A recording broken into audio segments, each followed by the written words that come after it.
இன்றைய நிகழ்ச்சியில் சந்திக்க இருக்கும் நபர் சிங்கள தேசத்தின் நவீன துட்டகைமுனை என தன்னை வெளிப்படுத்திக் கொண்டிருக்கும் மஹிந்த ராசா. வணக்கம் மஹிந்த ராசா.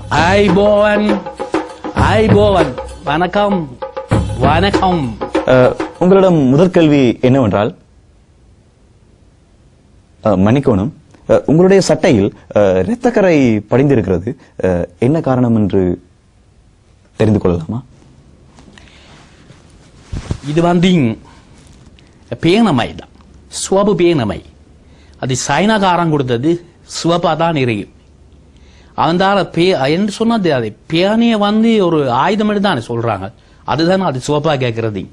ஆயுதமும் சுவப்பு தான் கேட்கறது, பேனையும் சுவப்பு தான் கேட்கறது, நானும் சுவப்பு தான் கேட்கறது. அது சுவப்புன்னு சொன்னா எனக்கு அலாதி பிரிய ஆளே.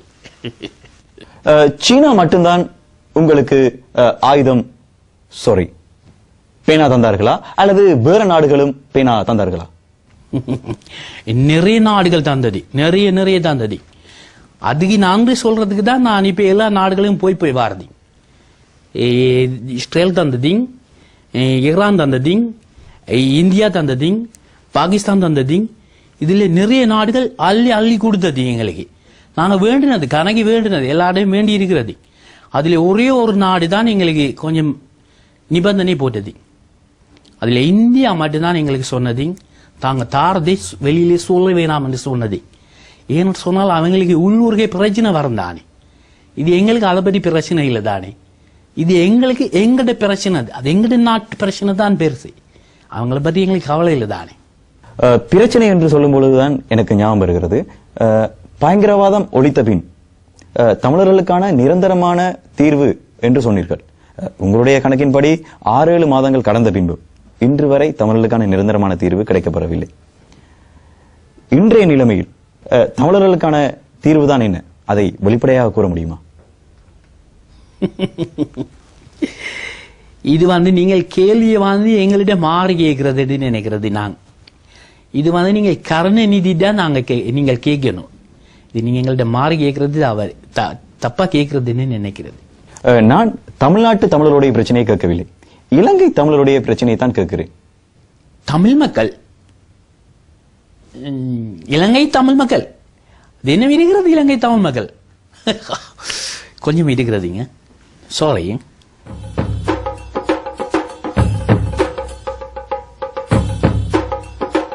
ஹலோ, நானா பேசுறது.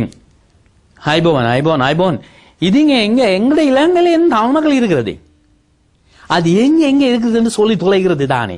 இக்மன கியானகோ இப்ப எங்களுக்கு இப்ப கொடுக்கறது அந்த லிஸ்ட், எங்க தமிழ் மக்கள் இருக்கிறது, எந்த டிஸ்ட்ரிக்ட்ல இருக்கிறது, எத்தனை பேர் இருக்கிறது, இன்னும் எத்தனை பேர் இருக்கிறது என்று சொல்லி உடனடியாக மேசைக்கு அனுப்புறது.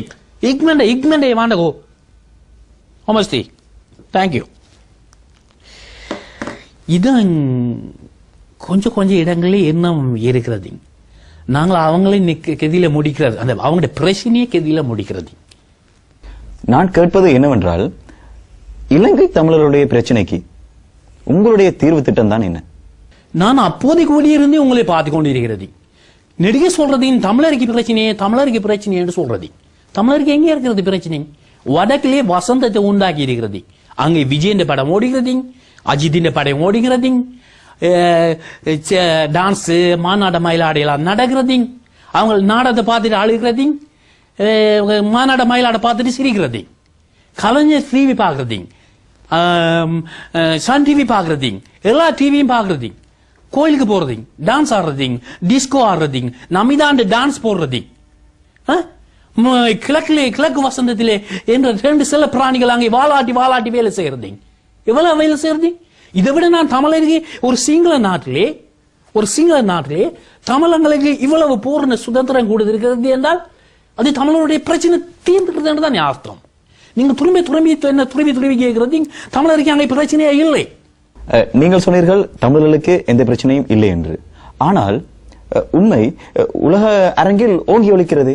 உலக நாடுகள் என்று சொல்றது, இந்த உலக நாடுகள் பிரித்தானியா, அமெரிக்கா, ஐரோப்பிய நாடுகள் எல்லாம் எங்களுக்கு என்ன செய்தாலும் நாங்கள் பயப்பட போறது இல்லை.